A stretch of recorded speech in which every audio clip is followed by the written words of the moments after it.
南龙侯，你可要多撑。韩道友，有二人联手。 Halo semuanya, selamat datang kembali. Apa kabar kalian semua? Semoga baik-baik saja. Pada video kali ini, kita akan membahas spoiler lanjutan dari Journey to Immortality Season 3. Baiklah, daripada kalian semua penasaran, mari kita mulai saja pembahasan spoiler lanjutan untuk episode kali ini. Tanpa berbasa-basi lagi, langsung saja kita mulai videonya. Cerita ini berlanjut, kita diperlihatkan Hanli satu-satunya orang yang masih tetap tenang saat pertempuran berlangsung.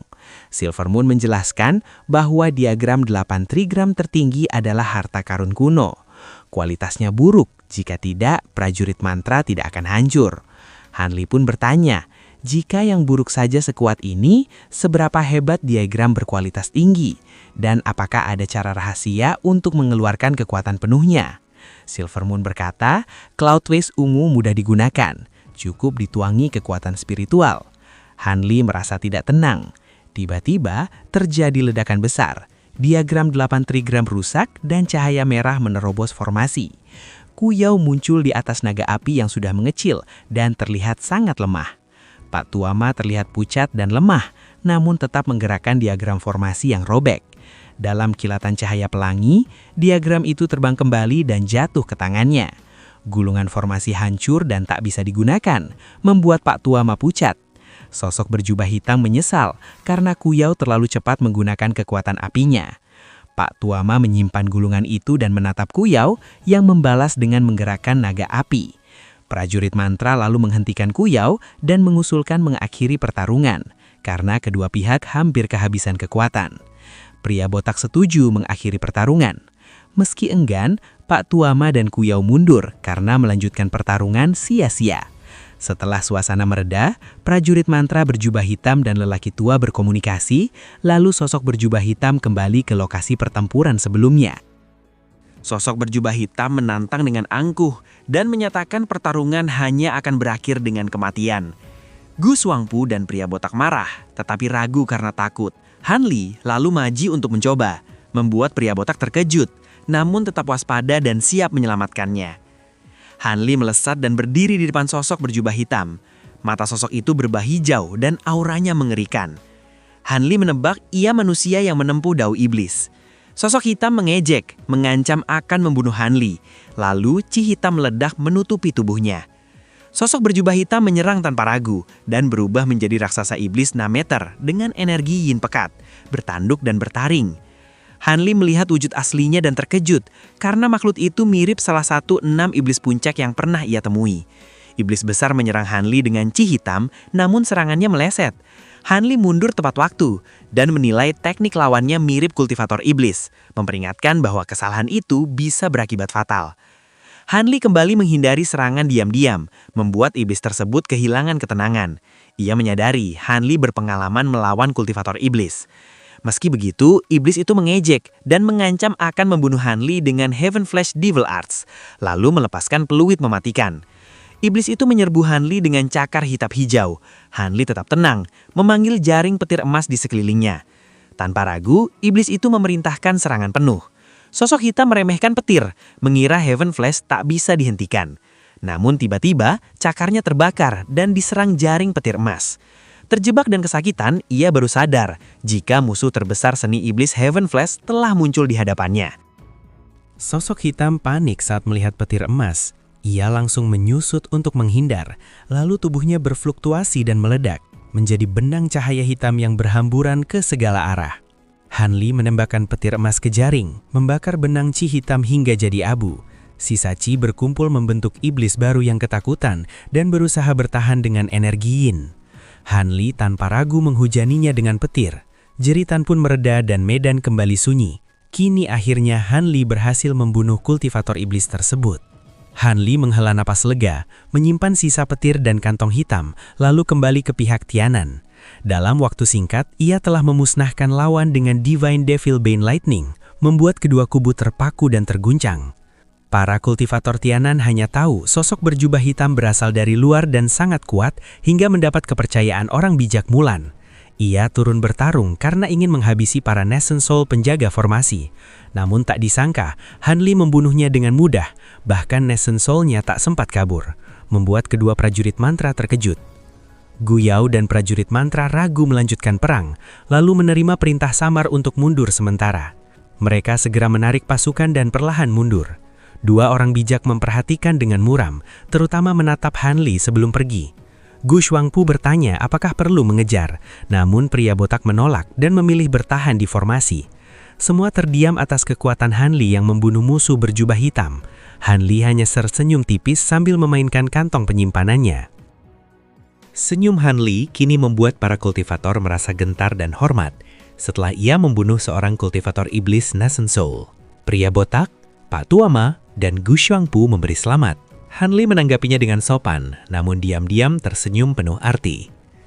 Setelah pasukan mantra mundur, pegunungan naga kuning kembali damai. Han Li dan yang lain pulang beristirahat, sementara Pak Tuama terluka parah. Tinggal pria botak di aula, ia menyadari ada penyusup dan memanggilnya keluar. Sosok misterius pun muncul dan memuji kepekaannya. Pria botak curiga pada kedatangan orang itu. Sosok misterius mengaku membawa rahasia, dan menuduh Han Li kemungkinan mata-mata dari lembah Mulan. Pria botak menertawakan tuduhan itu, namun orang tersebut mengklaim punya bukti, dan berjalan maju sambil memanggil Slip Giok. Saat pria botak mengambil Slip Giok, benda itu berubah jadi ular giok hijau yang langsung menggigitnya. Ia tewas seketika karena racun mengerikan.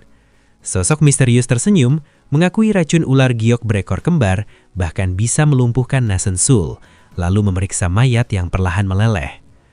Ular giok hijau kecil kembali ke tangan tuannya setelah menggigit, memperlihatkan dua ekornya yang ramping dan tatapan hijau tua yang mengerikan.